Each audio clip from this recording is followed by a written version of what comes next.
성도 여러분, 3일 동안 평안하셨습니까? 12월 3일 수요일의 새벽 묵상을 시작합니다. 어느새 12월도 3일이 지났습니다. 대림절 첫 주도 3일이 지났습니다. 주일로부터 3일이 지났다라는 말은 바로 오늘이 수요일이라는 뜻이고요. 수요 신앙 강좌가 있다라는 그런 뜻입니다. 오늘은요, 공동체 속에서 우리가 함께 찬양한다는 것이 무슨 의미인가? 이것을 마음 모아 찬양하기라는 제목으로 전해드리려고 하는데요.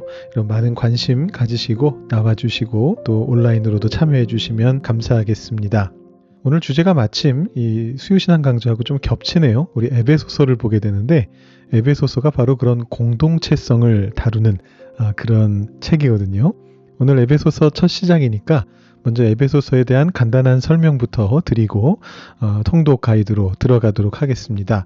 자, 우리 에베소서라고 하는 책을 보는데 우선 에베소의 위치를 한번 좀 설명드려야 될 것 같아요. 이 에베소라고 하는 곳은 소아시아의 번성한 도시였습니다. 우리가 어제 갈라디아서를 봤는데 우리가 갈라디아가 어디인지는 제가 미처 말씀을 안 드렸기 때문에 오늘 지도 보여드리는 김에 함께 한번 보여드리겠습니다. 자, 먼저 갈라디아라고 하는 곳은 저기 보시면 터키의 그 중부 정도에 위치한 곳이 갈라디아라고 하는 곳이고요. 우리가 어제 그제 함께 봤던 갈라디아서는 바로 저곳을 향해서 쓰여진 책이었습니다. 자, 에베소는 어느 쪽이냐 하면요. 지금 다음 지도를 보시면 바닷가에 있습니다. 바닷가 가운데쯤에 에베소라고 하는 곳이 있습니다. 여기가 바로 에베소고요. 여기에서 가까운 곳에 라오디게아와 골로새가 있습니다. 자, 이 에베소서가 에베소라고 하는 곳에 있는 교회에 쓰여진 책이면 참 좋겠는데 지금 조금 그 문제가 있습니다. 뭐 문제라고 할 것까지는 없겠지만 가장 오래된 에베소서의 사본들에는 에베소라고 하는 이름이 안 적혀 있습니다. 이 책의 이름이 에베소서가 된 이유는 1장 맨 앞부분에서 에베소에 있는 성도들에게 라는 그런 표현이 나왔기 때문에 이 서신서가 에베소 교회에 주어진 서신이구나 이렇게 생각을 해서 에베소서라고 이름을 붙인 것인데 오히려 가장 오래된 사본들에는 에베소라는 이름이 빠져 있다라는 것이죠. 그래서 많은 학자들이 이 에베소서를 어떻게 보느냐 하면 아마도 회람 서신이었을 것이다 그렇게 생각을 합니다. 회람서신이라고 하는 것은 무엇이냐 하면 어떤 특정한 지역, 특정한 교회에 주어진 편지가 아니라 여러 지역에서 돌려보도록 주어진 서신이다라는 겁니다. 제가 골로새서를 참고하라라고 적어놓고 지도에 골로새와 라오디게아를 적어놨는데 나중에 여러분 골로새서에 대해서 들으실 때 보시게 되겠습니다만 이 골로새서는 그 교회에서만 보지 말고 라오디게아 교회에도 보내서 읽게 하라 이런 명령이 들어가 있습니다. 그리고 마찬가지로 라오디게아에 보낸 편지도 가져와서 골로새에서 읽어라 이렇게 얘기하는 장면이 나옵니다. 그러니까 골로새와 라오디게아가 거리가 가까웠기 때문에 서로의 서신을 돌려보라라는 그런 말이 있는 건데요. 실제로 현재 라오디게아서는 남아있지 않고 골로새서만 남아있는 상태죠. 에베소서는 그거보다 더 넓은 범위에서 읽혀졌던 책인 것 같아요. 그런데 나중에 후대의 서신에 와보면 거기에 에베소라고 하는 수신이 적혀 있는 거죠. 그러니까 아마도 이 에베소서가 소아시아 지역에서 이렇게 회람되다가 에베소 교회에 마지막으로 남겨진 게 아니었을까 이렇게 추측해 볼 수가 있습니다. 그러니까 라오디게아나 골로새나 여기 지도에는 안 적혀 있지만 뭐 빌라델비아나 그 주변에 있는 지역에도 아마 이 서신서가 읽혀졌을 것이다 이렇게 생각이 되는 거죠. 실제로 에베소서와 골로새서는 상당히 비슷합니다. 그래서 쌍둥이 서신이라고 불리기도 하거든요. 자, 그래서 아마도 이 지역에 보내진 편지는 맞는 것 같은데 정확하게 에베소 교회에 주어진 편지는 아닐 수 있겠다라는 것이고요. 그것이 우리가 통독할 때 주의할 점으로 그대로 연결이 됩니다.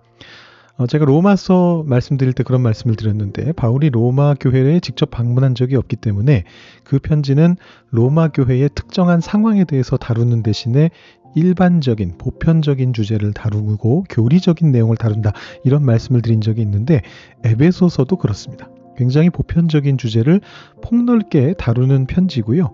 이 편지는 바울 사상의 거의 끝부분에 쓰여진 것이기 때문에 아주 이 교리적인 내용을 아주 세밀하게 잘 다루고 있는 그런 책입니다.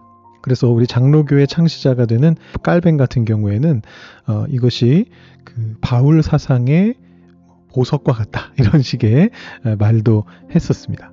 특별히 이 에베소서는 교회론에 집중하고 있고요.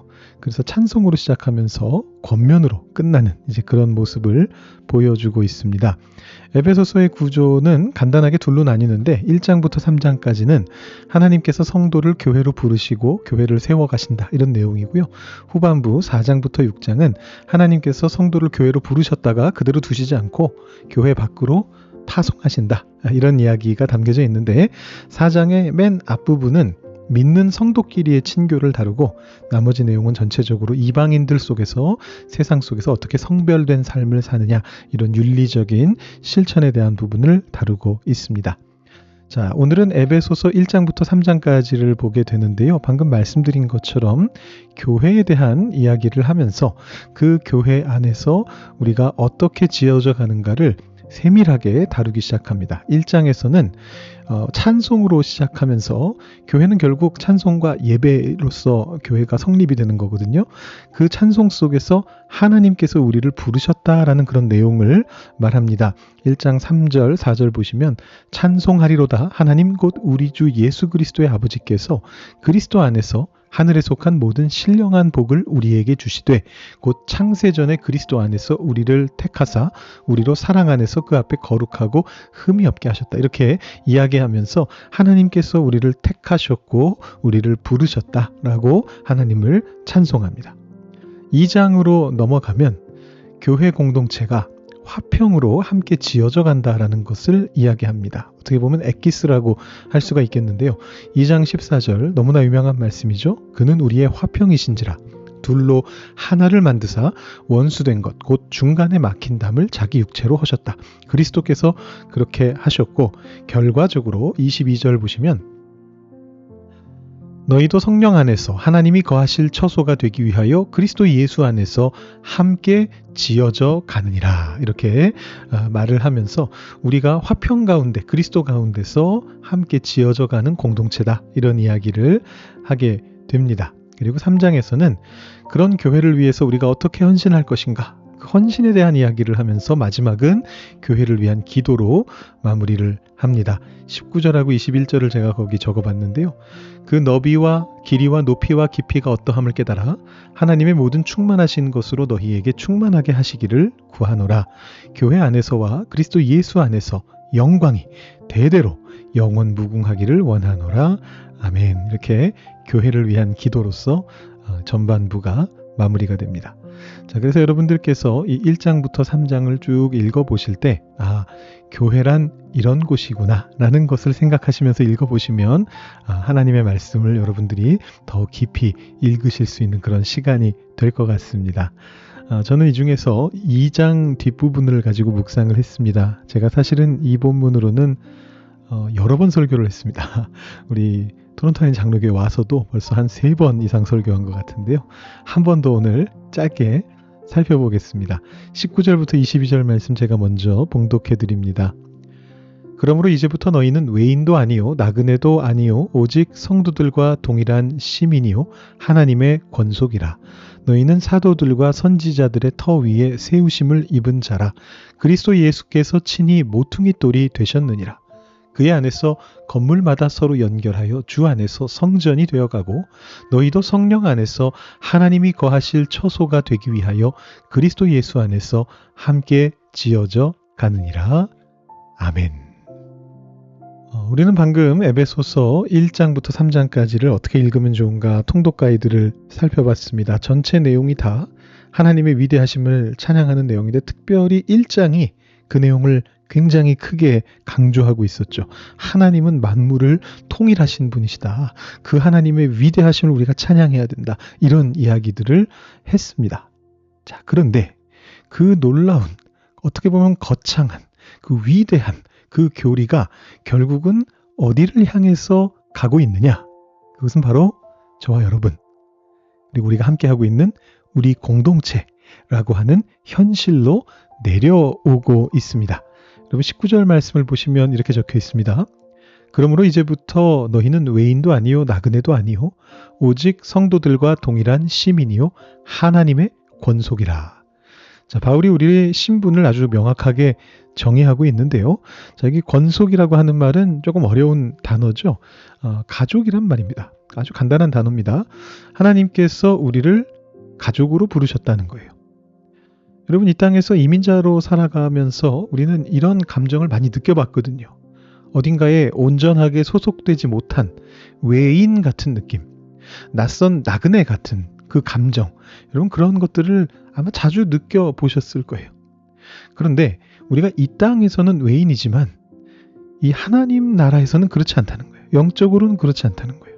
왜냐하면 하나님께서 이방인과 같은 우리를 부르셔서 당신의 식탁에 둘러앉은 가족으로 부르셨기 때문입니다. 그래서 우리가 하나님의 만물의 통일 계획 안에 들어가 있는 거예요. 하나님이 만물을 통일하신다는 건 그냥 거창한 교리로 끝나는 것이 아니고 우리들을 하나님의 가족으로 만드시는 것까지가 하나님의 만물 통일의 계획이다라는 것입니다. 자, 그런데 우리가 이 위대한 계획의 일부분이 되었는데 그렇다고 해서 우리의 인생이 갑자기 위대해지나요? 하나님의 가족이 되었다고 해서 갑자기 우리의 삶이 완벽해지던가요? 우리 교회가, 이 공동체가 갑자기 막 천국처럼 아무 문제 없이 평안해지던가요? 그렇지 않습니다.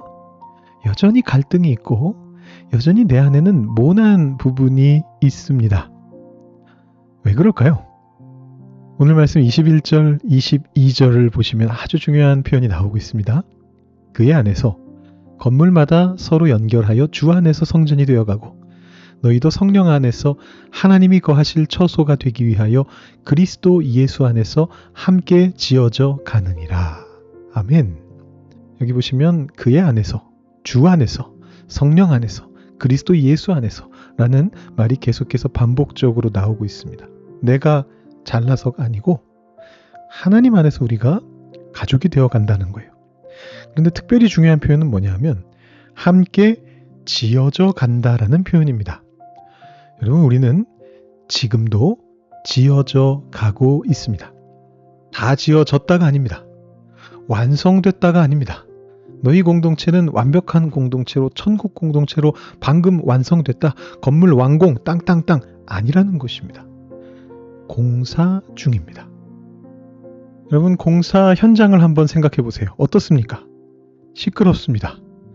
먼지가 날립니다. 자재들이 여기저기 널려 있어서 정신이 없습니다.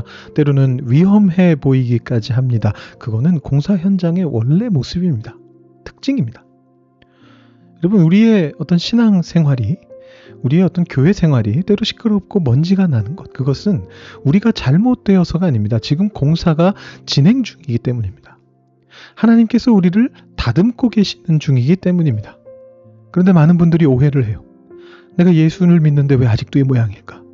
우리 교회는 왜 이런 문제들이 자꾸 생겨날까? 그래서 실망하고 때로는 나 혼자 신앙생활 하겠다고 숨어버리기도 합니다. 그런데 오늘 말씀은 분명히 이야기합니다. 21절에 서로 연결된다. 서로 연결되어서 그리스도 예수 안에서 함께 지어져 간다라고 그렇게 말을 합니다. 건축자재인 벽돌이 혼자 떨어져 있으면 그건 그냥 돌덩이일 뿐입니다. 옆에 있는 돌과 부딪히고 깨지고 깎이면서 서로 연결될 때 비로소 성전이 되는 것입니다.